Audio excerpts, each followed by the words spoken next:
The 405 really bisects my district, both in the San Fernando Valley and in the West Los Angeles area.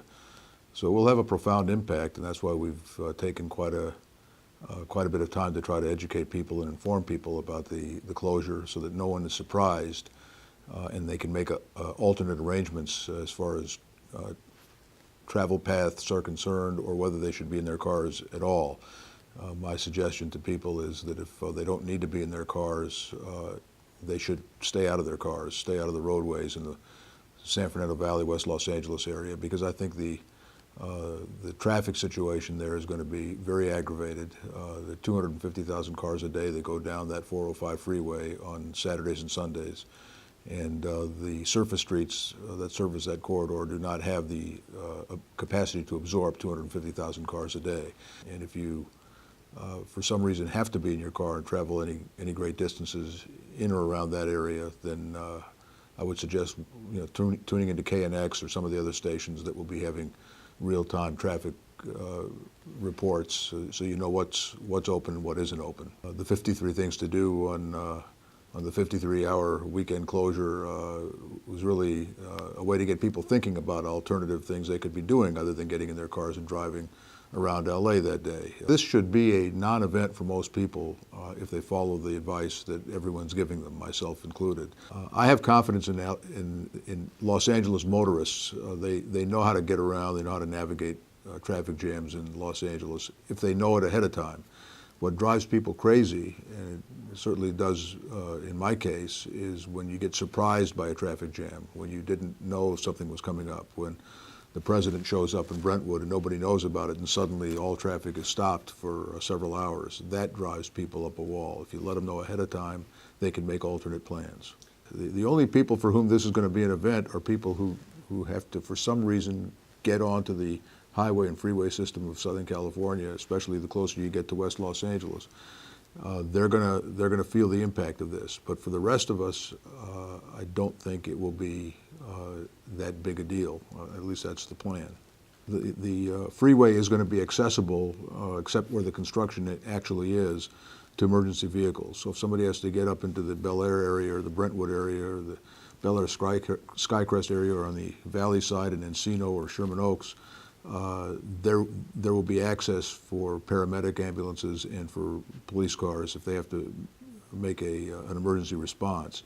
Some of the paramedic ambulance companies are planning to have some paramedics access via motorcycle in some of these areas so that they can get to a location quickly if that is deemed necessary. I have a high level of confidence in the LA City and LA County Fire Department when it comes to emergency response and emergency preparedness.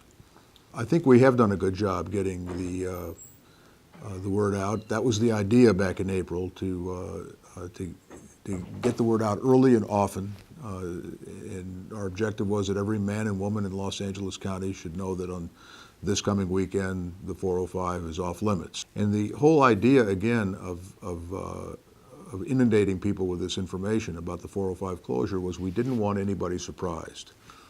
We wanted everybody to be informed of what's coming so that they could make alternate plans.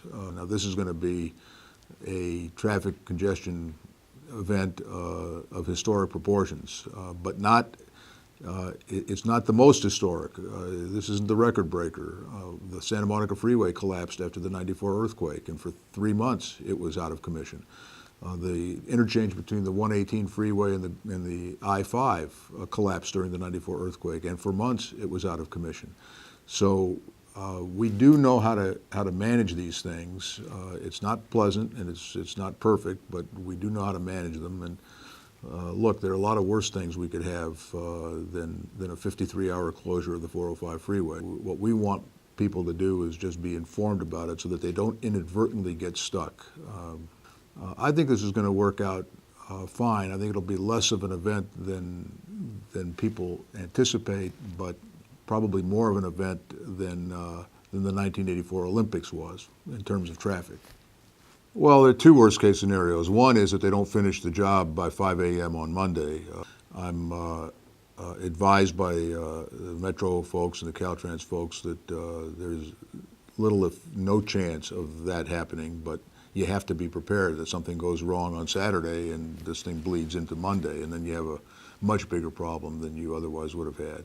The second worst case scenario is that traffic on every surface street in the greater Los Angeles area and every freeway in the greater Los Angeles area shuts down. And the freeways, I think there's a good chance that that's going to happen.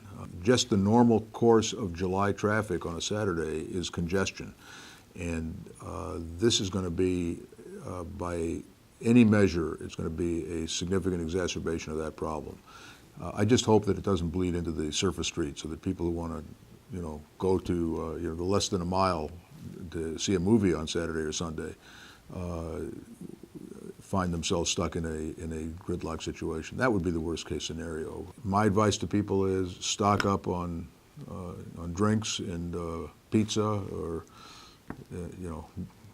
fresh, healthy greens, and get a few movies from Netflix and spend the weekend at home.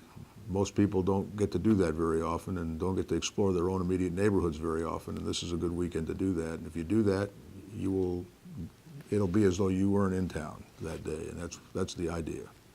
I think there's going to be some traffic impact here on this weekend. I don't think it takes a genius to figure that out, but it may be sufficiently de minimis that people will ask, and that's our hope, that on Monday people will ask, why did you guys scare the hell out of everybody the way you did?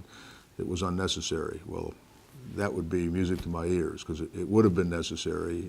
I'm not going to tell you I'm looking forward to it, but there's a lot of planning that's gone into it, and a lot of thought that's gone into it, and this is politicians like me live for moments like this, to take on challenges that people think are politically no-win situations, which certainly closing the 405 is, and showing what government can do, what Caltrans, what Metro, what the county and the city can do when faced with a major calamitous crisis.